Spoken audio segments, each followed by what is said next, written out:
ළමයි පිරිමියෙක් ගෙදරින් යනවා කිව්වට යන්නේ. හරිද? එහෙම යන්නේ නැහැ ලේසියෙන්. ඇයි දන්නවද? මෙහිමනි බං. එපා කියද්දි ගෑණියෙක් කරගහගත්තා. හරිද? ගෙදරින් එපා කියද්දි ගෑණියෙක් කරගහගත්තා. දැන් මූම නෙමෙයි අහගෙන ණය ක්‍රෙද්දාසේ දාගත්තේ. දැන් ඉතින් මූ ගෙදරදි ගෑණි කියන එකම අහගෙන ඉන්නවා. ගෑණි බැන්නත් මූට කරන්න දෙයක් නැහැ. ඇයි?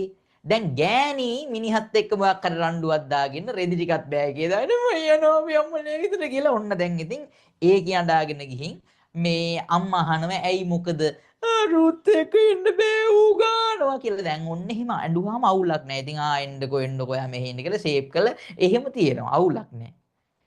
මිනිහට පුළුවන්ද බං? ගෑණි බයින්නවා ගහනවා කියලා රෙදි ටික අතරේ මම යනවා අපේ අම්මලා ගෙදර කියලා යනවා මිනිහා. අම්මා අහනවා ඇයි?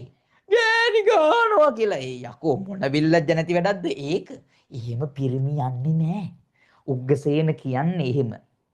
හරිද? උග්ගසේන එහෙම කියන්නේ